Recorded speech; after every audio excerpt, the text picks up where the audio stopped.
Hey there, it's Avery. In today's video, I'm going to talk to you about what you should do if your SEO articles for your freelance clients or even your sample SEO articles are taking you a long time to write. In case you're new here, I'm Avery Breyer. I'm author and freelance writer, and I help people get started in freelance SEO writing. I also write about personal finance and budgeting and that kind of thing. Anyways, on to today's video. So the other day I was talking to a student in my course, and she was telling me that she was struggling a bit and a little bit uncertain because she was taking a long time to write her SEO articles, and she was wondering if this is something she should be worried about or how she should handle it. So today I'm going to tell you 5 things you should do to help get over this hump. The first thing I want you to do is keep in mind that just like all the other skills you've ever learned in your life, you're going to get faster the more you practice. So keep in mind that there's going to be a learning curve here. Some people are going to be pretty fast right off the hop, and some people may take a few weeks or even months to get up to their target writing speed in terms of how fast they can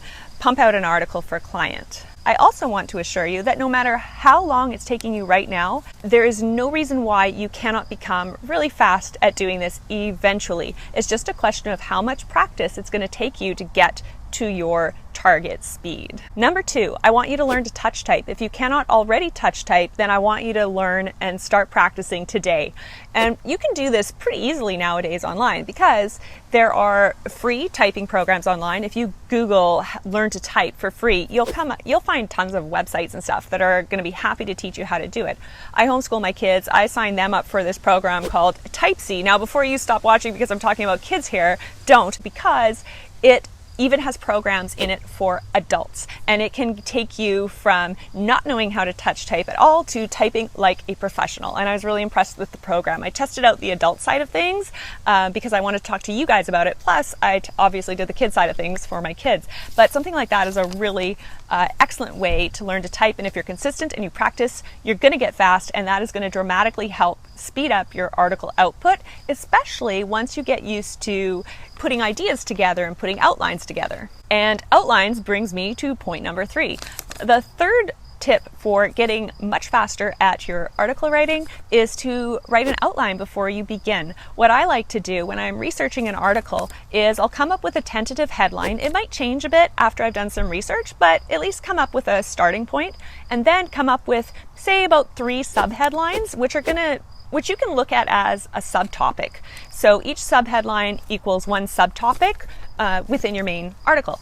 And then the next thing I like to do is make point form notes beneath all of those subheadlines, and those point form notes are going to include the general gist of what I'm going to talk about beneath that subheadline.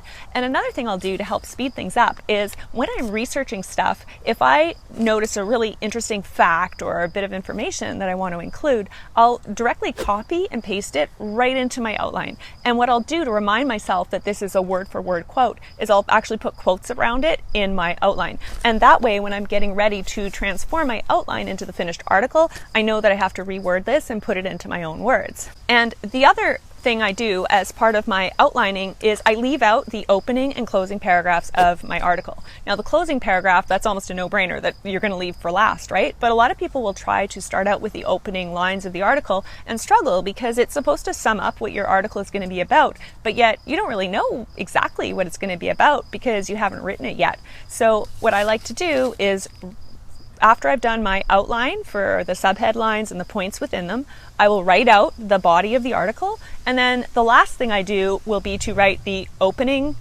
paragraph and the closing paragraph. Now, if I'm really familiar with a topic, I will just wing it and write as I go, start to finish. I'd shown a demonstration of how I did this with an article on flossing that I wrote for a dentist client of my client.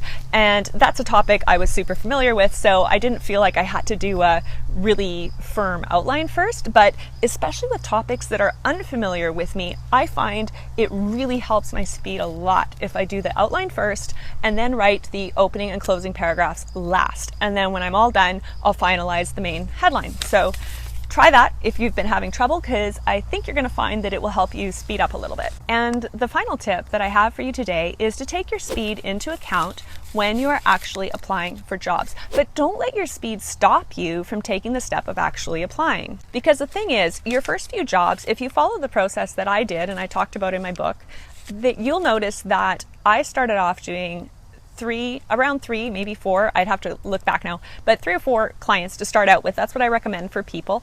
And then you only do 1 article for each of those clients, because you're doing these really low price jobs just to get your first few reviews on Upwork, for example, because that's where I recommend new people start out. So as you can imagine, if your plan is to only do 1 article, you don't have to worry too much about how fast you are at actually writing the thing, because most people don't take more than a day at most, even when they're brand new and really green when it comes to writing. Most people won't take more than a day. So say you apply for jobs, you get a job, awesome, give yourself a pat on the back, then let the client know that you'll need a day or 2 days or even 3 days to finish the article. Most clients are absolutely going to be fine with that, especially for those first few articles that you're doing for cheap because you want to get an easy review on Upwork. So as you can imagine, if you do it this way, you'll apply for 1 job, you'll do the job, complete it, make it an amazing article that knocks the socks off your client.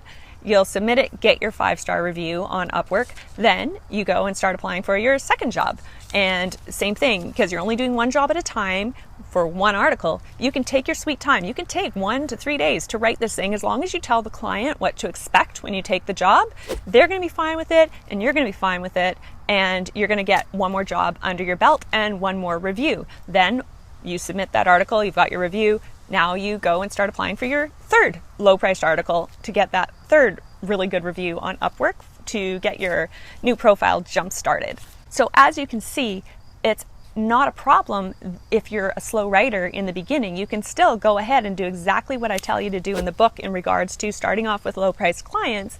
And then once you've got those reviews, you start applying for more jobs after that. And with every job you apply to, you just take your speed into account. Don't promise things you can't deliver. Be really careful about the jobs you apply for as well. For example, if you know it takes you a day or so to write each article and you're working full time, so maybe that means you're actually going to have to ask the client for 3 days to do 1 article, don't apply for jobs that want like 10 articles in a week, because you know you can't do that at this stage in your freelancing career. But once you get faster, sure, then you'll, by all means, you can take jobs for 10 articles in a week. But in the beginning, just be really laser focused on those gigs that fit your lifestyle and fit your speed abilities, and you'll see that it's actually nothing to be worried about at all. So if you liked what you saw here, please don't forget to give the video a thumbs up. And if you'd like to see more videos like this, you can hit the subscribe button below and hit the notification bell.